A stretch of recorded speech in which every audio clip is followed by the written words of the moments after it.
రాజన్న సిరిసిల్ల జిల్లా వేములవాడ పట్టణంలో శ్రీ రాజరాజేశ్వర స్వామి ఆలయ వెనుక భాగంలో భక్తులకు అన్నదాన కార్యక్రమం నిర్వహించారు. శ్రీ సత్యసాయి బాబా 99వ జన్మదినోత్సవ సందర్భంగా అన్నప్రసాద వితరణ చేస్తున్నట్లు శ్రీ సత్యసాయి సేవా సమితి సభ్యులు తెలిపారు.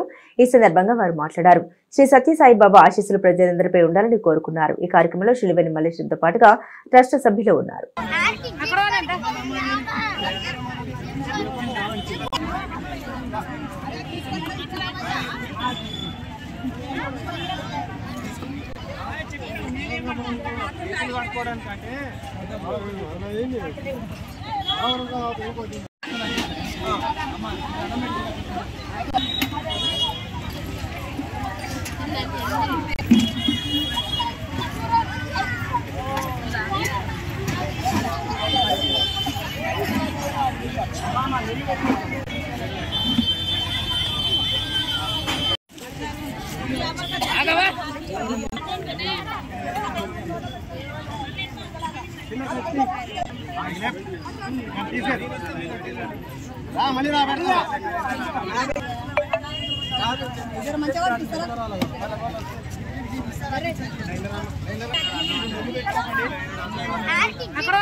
దక్షిణ కాశీ వేములవాడ శ్రీ రాజరాజేశ్వర స్వామి సన్నిధానంలో ఈరోజు భగవాన్ శ్రీ సత్యసాయి బాబా వారి 99వ జన్మదినాన్ని పురస్కరించుకొని వేములవాడ పట్టణంలో స్వామివారి యొక్క జన్మదినోత్సవ కార్యక్రమాలు ఘనంగా నిర్వహిస్తున్నాము.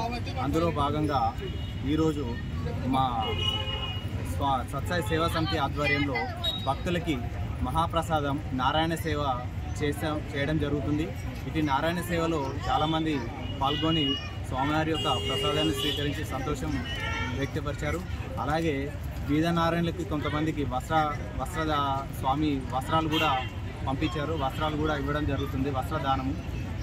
అలాగే సాయంత్రము భజన కార్యక్రమాలు, స్వామి జోలోత్సవ కార్యక్రమాలు ఉంటాయి. తప్పకుండా స్వామి యొక్క ఈ యొక్క మానవావతారము my life is my message అని చెప్పారు స్వామి.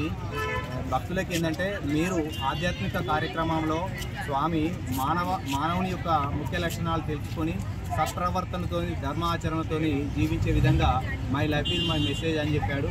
స్వామి యొక్క దివ్యమైనటువంటి సందేశంలో స్వామి యొక్క ఆచరించిన ఉత్తమమైనటువంటి మార్గాల్ని మనము నిత్యము తెలుసుకొని మనకున్నటువంటి ధర్మ మార్గంలో నడవాలని చెప్పేసి ఈ యొక్క కార్యక్రమాన్ని చేస్తున్నాము.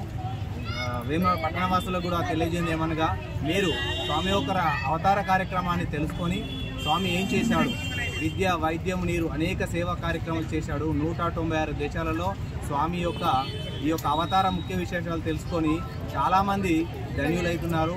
ఈ యొక్క ముఖ్య కార్యక్రమం ఏంటంటే మానవునిగా జన్మించి ఏం చేయాలి, ఎలా మనము తన్మయత్వం చెందాలి, ముక్తిని ఏ విధంగా పొందాలి అనేది ముఖ్యంగా బోధిస్తున్నాడు. ఇటు కార్యక్రమంలో చాలామంది మహిళా సోదరులు, అక్కయ్యలు పాల్గొన్నారు. అలాగే ఇటు కార్యక్రమం అన్నదాన కార్యక్రమంలో ఇంతకుముందు కౌన్సిలర్ మారం కుమార్ కానీ, నీలం మన శేఖర్ అన్న కానీ చాలామంది పాల్గొన్నారు. వారందరికీ ధన్యవాదాలు. సాయిరామ్.